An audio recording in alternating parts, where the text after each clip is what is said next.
Hey guys, welcome back to my channel. So today's topic is matter. So let's begin. All living things in nature are made up of matter. Matter is the basic substance of which all materials are made of. We categorize the matter in two parts. जितने भी living things होते हैं nature में वो सब matter से बने होते हैं. मैटर एक सब्सटेंस है जिससे सारे मटेरियल्स बने होते हैं. मैटर दो पार्ट्स के होते हैं, naturally occurring material, human made material. जो अपने आप होते हैं वो नेचुरली ऑकरिंग होते हैं और जो ह्यूमन बनाते हैं वो ह्यूमन मेड होते हैं. Naturally occurring material non living things are found in nature, for example petroleum, wood, coal etcetera.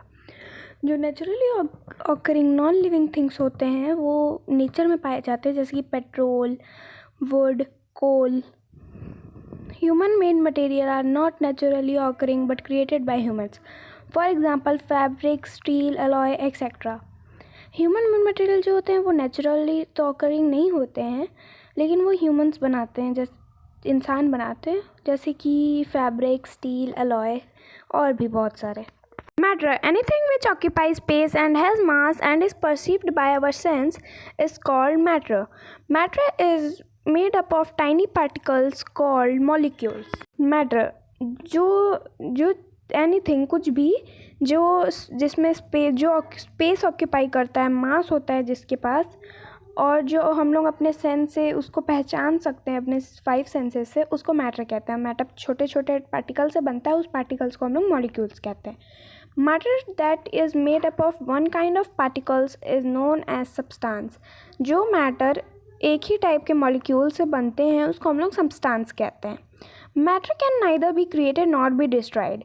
One kind of matter can be distinguished by physical and chemical properties. Matter ना ही create किया जा सकता, ना ही उसे हम लोग डिस्ट्रॉय कर सकते हैं. जो एक टाइप के मैटर होते हैं उसको, उन दोनों में हम लोग डिफरेंस फिजिकल और केमिकल प्रॉपर्टीज़ देख के निकाल सकते हैं. Physical properties include state, colour, odour, density, solubility, melting point and boiling point. Physical property में स्टेट होते हैं, कलर, उसकी स्मेल यानी कि ओडर, डेंसिटी, सॉल्युबिलिटी वो कितना सॉल्युबल है, मेल्टिंग पॉइंट वो कब पिघलता है कौन से पॉइंट पे, बॉइलिंग पॉइंट वो कब उबलता है. तो फर्स्ट हम लोग स्टेट्स के बारे में पढ़ेंगे. There are 3 types of states of matter, solid, liquid and gaseous. 3 type के स्टेट होते हैं, सॉलिड, लिक्विड और गैस. अब हम लोग पढ़ेंगे कलर के बारे में. All matters, solids, liquids and gas can be distinguished by there varied colours. जितने भी मैटर होते हैं, सॉलिड, लिक्विड और गैस, ये इन तीनों में हम लोग डिफरेंस निकाल सकते हैं उनके कलर को पहचान के. Odour, all matter that is material show variation in smell or odor. Density of matter and their solubility in water and other solvents may also vary. They also show a difference in their melting and boiling point. Odor, जितने भी matter है या फिर material हैं वो या तो उसमें एक स्मेल होता है या फिर ऑडर होता है, यानी कि ओडर स्मेल दोनों एक ही होते हैं. Density of matter and their solubility in water and other solvents में ऑल्सो वेरी. और जो मैटर की जो डेंसिटी होती है और वो कितना पानी में सॉल्युबल है और क्या क्या सॉल्वेंट्स हैं, ये सब भी मायने रखता है. और वो लोग एक डिफरेंस भी शो करते हैं मेल्टिंग और बॉइलिंग पॉइंट में. Solid state of matter, all solids had a definite volume and definite shape. They are highly rigid. The gap or intermolecular space between the particles is very less. Solid state of matter. अब हम लोग solid state के बारे में पढ़ेंगे. तो जितने भी सॉलिड्स होते हैं उसका एक डेफिनेट वॉल्यूम होता है और एक शेप होता है. वो लोग बहुत ज़्यादा हाईली रिजिड और बहुत ज़्यादा हार्ड होते हैं वो लोग. और उन दोनों के और उनके जो मॉलिक्यूल्स होते हैं उसमें गैप बहुत कम होते हैं और उस गैप को हम लोग कहते हैं intermolecular space. Liquid state of matter, all liquids have a definite volume but indefinite shape. They are less rigid. The gap between the particles और any liquid is more than solid. तो जो liquid state होता है matter का, वो उसके पास definite volume तो होता है लेकिन इनडेफिनेट शेप होता है और वो बहुत लेस रिजिड होता है, उतने भी हार्ड नहीं होते हैं. और उनका जो इंटरमॉलिक्यूलर स्पेस होता है वो लिक्विड सॉलिड से थोड़ा सा ज़्यादा होता है. Gaseous state of matter. Gases have indefinite shape and indefinite volume. They are least rigid. The gap between the particles is even more than liquid. जो गैशियस स्टेट होता है मैटर का, वो उनके पास इंडेफिनेट शेप और इंडेफिनेट वॉल्यूम ये दोनों होता है, और वो बहुत ही कम हार्ड होते हैं. वो बहुत ज़्यादा उनके बीच में जो इंटरमॉलिक्यूलर स्पेस होता है वो लिक्विड से बहुत ज़्यादा होता है. Matter can change from one state, that is solid, liquid or gas, to another state with the change of temperature and pressure. Matter जो है वो एक स्टेट से दूसरे स्टेट हो सकते हैं, यानी सॉलिड, लिक्विड और गैस ये सब अलग अलग हो सकते हैं. अगर सॉलिड है तो वो लिक्विड गैस में चेंज हो सकता है, वो सिर्फ टेम्परेचर और प्रेशर में चेंज करने के साथ. अब हम लोग देखेंगे matter occupy space. To show solid is a matter, take a measuring cylinder and fill it with water to a mark particular point. Label it as A, refers figure 1.4.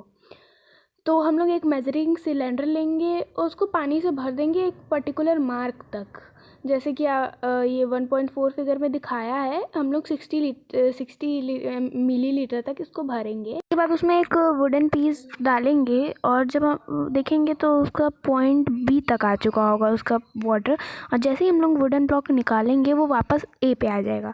इसका मतलब ये है कि जो सॉलिड होता है ये दिखाता है कि हाँ सॉलिड स्पेस ऑक्यूपाई करता है. To show that air is also a matter, हम लोग एक बीकर लेंगे, उसमें पानी भरेंगे और फिर एक एम्प्टी ग्लास उसमें डालेंगे. जब हम लोग एम्प्टी ग्लास को ऊपर की तरफ वो करेंगे, ले जाएंगे, तो फिर हम लोग उसमें कुछ बबल्स देखेंगे. तो वो जो बबल्स है इसका मतलब ये है कि एयर ऑल्सो ऑक्यूपाई स्पेस, इसलिए एयर भी मैटर है. Matter has mass. Given below is a comparative study that shows every matter has mass. हम लोग यहाँ पे एक comparative study पढ़ेंगे जिससे हम लोग को पता चलेगा कि जितने भी matter है उसमें mass होते हैं. Take a simple balance scale. If we put some weight on one side, the balance will tilt. All solids have mass. हम लोग को पता चल गया एक बैलेंस स्केल पे अगर हम लोग कुछ वेट रखेंगे तो फिर वो दूसरी साइड पे गिर जाएगा. तो इसका मतलब ये है कि वो सॉलिड मास ऑक्यूपाई करता है. Take 2 empty beaker and weight them. If one will fill with water, then the side of the balance will tilt. All liquid have mass. 2 beaker लेंगे, उसमें पानी डालेंगे एक साइड वाले में तो वो इधर झुक जाएगा. तो इसका मतलब ये है कि liquid also have mass. Gas has mass. Take 2 balloons and weigh them. If we place an inflated balloon on one side of the scale, it will tilt. All gas have mass. एक 2 balloon लेंगे, एक balloon में हम लोग हवा रखेंगे, एक balloon में नहीं रखेंगे. जिस बलून में हवा होगा वो इस साइड झुक जाएगा थोड़ा सा. तो इसका मतलब ये भी है कि guys have mass. Characteristics of 3 states of matter. Solids. All solids occupy space. अभी हम लोग ने पढ़ा. All solids have mass. ये भी अभी हमने पढ़ा है. तो चलिए आगे वाली टॉपिक पे चलते हैं. Solids have definite shape. A solid placed in any container filled with water displaces the amount of water. This concludes the solid displace water and retain its own volume. Hence the solid have definite volume. अब हम लोग पढ़ेंगे definite volume होता है solids के पास. अगर हम लोग एक वुडन ब्लॉक को एक पानी से भरे कंटेनर में डालते हैं तो वो पानी ऊपर आ जाता है. तो यानी कि इसका मतलब ये है कि उसका खुद का वॉल्यूम होता है और वो चेंज तो होगा नहीं उसका वॉल्यूम, क्योंकि ना ही सॉलिड ब्लॉक चेंज हो सकता है, तो इसलिए उसका वॉल्यूम तो चेंज होगा नहीं. All solids have definite shape. A solid placed in an empty container retains its own shape. All solids have definite shape. अगर एक कंटेनर हम लोग सॉलिड को रखते हैं तो पिघलेगा तो नहीं, ना ही उसका शेप चेंज होगा. तो इसका मतलब है कि वो डेफिनाइट शेप पे होता है. All solids are highly rigid and generally not compressible. जो जितना भी सॉलिड्स है अगर एक वुडन ब्लॉक को दबाओगे तो वो दबेगा तो नहीं, तो वो कंप्रेसिबल नहीं है. Solid generally can not be compress और स्क्वीज विथ हैंड्स और by any other mass. Hand से भी नहीं है और किसी और चीज़ से वो टूट जाएगा लेकिन वो दबेगा नहीं. We conclude that solids are highly rigid and usually incompressible. तो इससे हमें पता चलता है कि जो सॉलिड है वो हाईली रिजिड है और इनकम्प्रेसिबल है, यानी कंप्रेस नहीं हो सकता है. अब लिक्विड्स पढ़ेंगे. Liquids occupy space. तो अगर हमने एक मेजरिंग सिलेंडर लेंगे और उसमें पानी भरेंगे एक मार्क तक, और उसमें जब हम लोग वुडन ब्लॉक डालेंगे तो पानी ऊपर आ जाएगा और गिर जाएगा सॉलिड के स्पेस की वजह से। तो वो सॉलिड जो है वो लिक्विड का स्पेस ले रहा है। इसका मतलब है कि लिक्विड के पास भी स्पेस होता है, तभी ना ले रहा है। लिक्विड है मास, ये भी हमने पढ़ा था। All liquid have definite volume. A given volume of liquid poured in any container occupies the same volume as it had. We conclude the liquid retains its own volume and hence all the volume have definite volume. All the liquids have definite volume.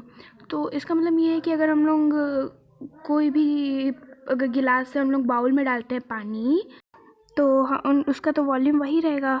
तो भले ही उसका shape change हो जाएगा but volume वही रहेगा। Liquids have no definite shape.